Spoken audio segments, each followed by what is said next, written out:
Alright, so today I want to introduce you to the orange ghost ball python, and if you've been into snakes for a while, you probably heard of the ghost, which is also called hypo. So for example, if you see a ball python labeled hypo bamboo, which this is actually a bamboo around my neck, if it's a hypo bamboo, it means that it has the ghost gene and the bamboo gene in the same snake. And essentially what it does, just the base ghost, essentially it fades out all the blacks. It almost looks like the snake is going into shed, kind of whitewashes the whole snake, kind of fades it out. And I'd say the orange ghost is really similar to the ghost, except it has a lot of orange in the base color of the orange ghost mutation. I would say essentially what it is, it's a different line of ghost that has a lot more orange in the base color of the snake. And from what I'm seeing is it seems like there's different kind of intensities of the orange ghost line. I've seen some orange ghosts that are more orange and some that aren't quite as orange as some of the really bright ones. So in this video what I'm going to do is I want to bring you over to the internet, show you the difference between the ghost and the orange ghost, and then show you some of the amazing orange ghost combos. Alright, so I'm going to jump back and forth between the world of ball pythons and morph market, and I'm going to start with just a regular ghost, the recessive mutation. This has 2 copies of the genes to get a visual, and this is what a ghost looks like. This is like a normal ball python with a ghost gene on top of it. And the first thing you notice is it looks like it's a little bit faded out. You see there's not as much contrast between the black and the colors of the snake, and it definitely looks like it is really faded. As a matter of fact, I've seen a lot of ghosts that look a little bit brighter, a little bit more intense than this. I would say this is probably the best example of a ghost, because when people get into ghosts, what they're really looking for is a really kind of almost like a creamy, faded out color, kind of a reduction in the intensity of the snake. Gives a really unique appearance to a lot of the snakes. And then from here, if we actually switch over to the orange ghost, this is probably one of the best examples of orange ghost that I found. You see, it kind of does the same thing where the blacks are kind of faded out, and it doesn't quite have as much kind of the fading as some of the really high intensity ghosts. In this case, you see it has more orange than ghost. I've seen a lot of them where it's kind of just the opposite, where some of them are a little bit more faded out and not quite as orange as this. So even within the orange ghosts, I'm seeing quite a bit of variability from one line to another. And I'm not sure if it's just certain lines or if it's just polygenic, where if you hatch out a whole clutch of orange ghosts, you see differences between, but pretty much from what I'm seeing, it almost looks like it's line dependent. Like if you have a certain line of orange ghosts, you can pretty much expect all the offspring to look similar.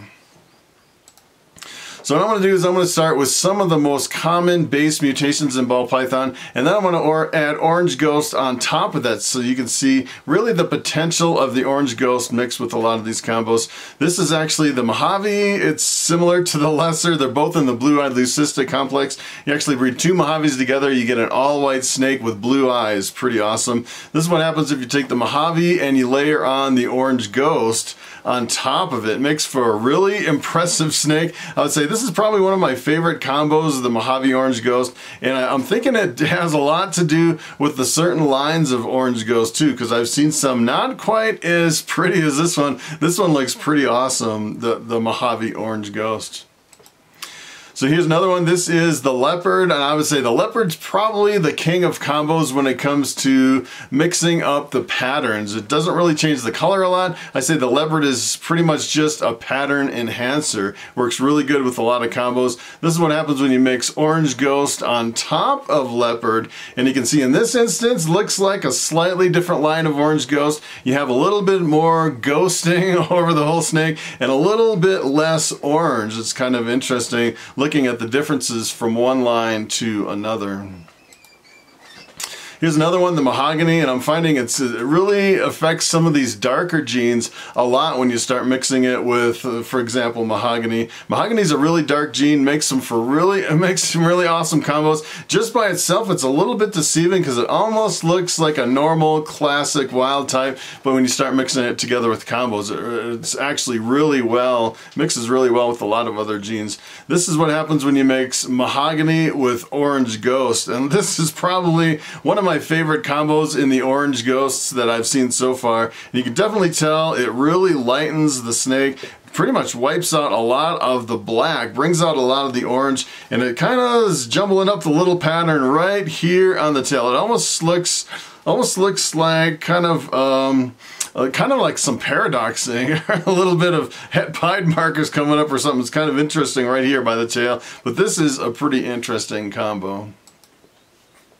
So I thought I'd throw this one in there. This is actually what happens when you breed two mahoganies together. You get the super mahogany, which is the SUMA. And the SUMA is a really dark snake, and you can imagine what happens when you mix something that is kind of like a ghosting on top of that. This is pretty interesting. It was kind of unexpected. I didn't really expect this combo to look like this. This is what happens when you take the SUMA and you add the orange ghost on top of it. That's kind of not really what I expected. A completely patternless, almost a gray snake. It's kind of interesting how that combo works out. Here's another one. This is the ENCHI. ENCHI works good with a lot of combos. I say probably ENCHI is one of the most popular genes. ENCHI, essentially what it does is it reduces the pattern of the ball python, and a lot of times it brings out the yellow color up the sides. I'd say it depends on the line of ENCHI too. I've seen some ENCHIs that really are really super yellow, and some of them aren't that yellow. This is what happens when you add ENCHI on top of orange ghost. This is pretty awesome. This is the ENCHI orange ghost. And it's kind of funny because I almost said orange dream. There's actually an orange dream, which is a completely different mutation. Hopefully I didn't say orange dream. And there's also the desert ghost, which is, it gets a little bit confusing. It's not really considered a line of ghost. There's a lot of morphs that are named really close together. And hopefully I keep saying orange ghost instead of desert ghost or something like that. There's a lot of different combos that are really similar. But orange ghost and ENCHI, I would say this is probably hands down my favorite snake out of all the ones that we've looked at. Really impressive combo. Here is a coral glow. As a matter of fact, this is one of mine that I posted on here and I had for sale. This is essentially just what a straight coral glow looks like. This is what happens when you add coral glow and orange ghost together. You can see it doesn't really have that much of an effect when you're adding it with coral glow. Maybe fades it out just a little. And I would say coral glow is incredibly visually dominant when it comes to a lot of morphs. As a matter of fact, I've produced quite a few coral glow pastels, and for the life of me, I can't see the pastel in the coral glow. It's really hard to actually pick stuff out when you have coral glow on top of it.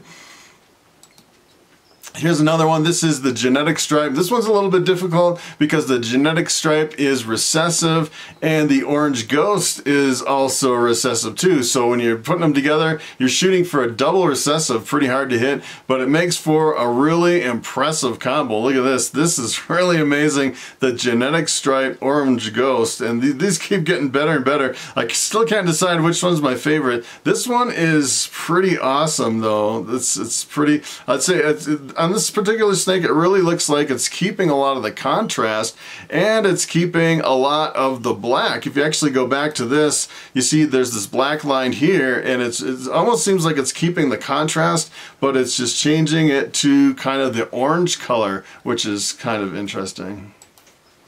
Here's another one. This is the pastel. Pastel kind of breaks up the patterns in some cases. I'd say some lines of pastel are more yellow than others. Some break up the pattern more than others. And this is what happens when you mix pastel with orange ghost. This is kind of interesting. You can see in this case, a little bit more orange is coming out, but you can definitely tell it is fading out the blacks quite a bit, reducing the contrast. Makes for a really interesting looking snake.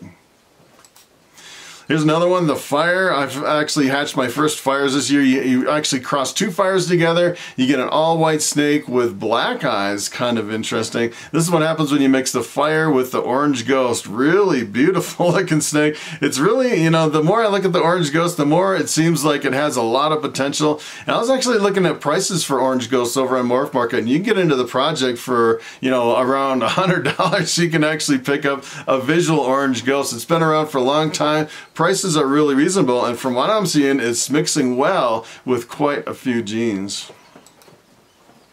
Here's the Pinstripe, one of my favorite standalone dominant morphs. And the interesting thing about the Pinstripe is, I really love it for the gold color, and you start mixing it with other genes like the Orange Ghost, and it tends to lose a lot of that orange color, but it still keeps a lot of the pattern, which is really cool. Kind of gives it more of an orange kind of a tinge to it, and you can definitely tell it's faded out. It's kind of interesting. If you look at some of these pictures, it almost looks like some of these pictures are a little bit underexposed, and that is just the nature of the ghost coming through. Kind of fades out the colors in the ball python.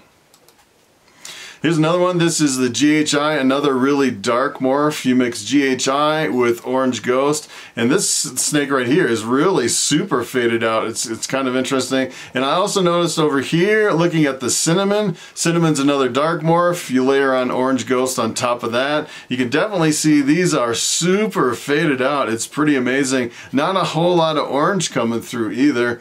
And then here's another one, the Chocolate. They're pretty much all really dark morphs. The Cinnamon, the Chocolate, and the GHI. You mix that with Orange Ghost, and again, it really fades it out, super faded. It's kind of an interesting look. I'd say out of all those three, probably this one is my favorite. It's really quite an interesting combo. Here's another one, the Lesser. I actually have Lessers in my collection. I bought into 2 adult female Lessers, and the interesting thing is one of my Lessers is Possible Het Ghost. And I find the really interesting thing about one copy of the Ghost gene is it seems to really brighten and enhance the colors in a ball python. So if you don't have the visual, I think one copy of the gene is even powerful. In a lot of cases, it adds to enhance and brighten the snake overall, which is kind of unusual for one copy of a recessive mutation.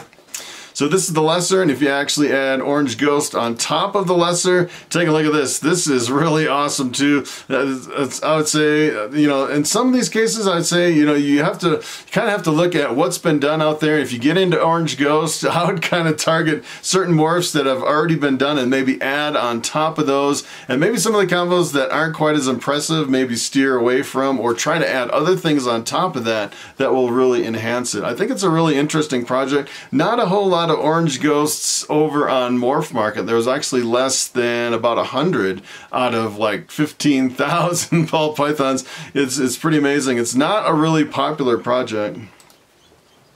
Here's another one, the Clown, and I'd say the Orange Ghost probably works the best with the Clown. You add Orange Ghost on top of the Clown and you get almost an orange looking clown, which is pretty interesting. It really brings out the orange color, kind of reduces the black color in the back, but I'd say out of all the Clown combos, I really love the Orange Ghost Clown.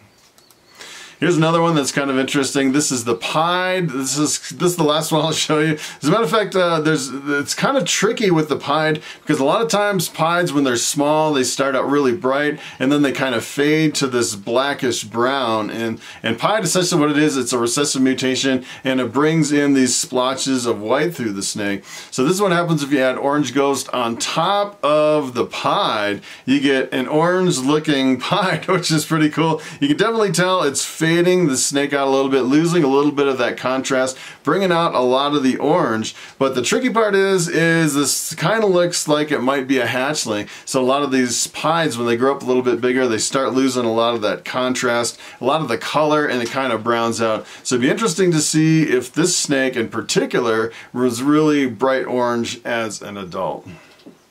Alright, so it is time for the question of the day.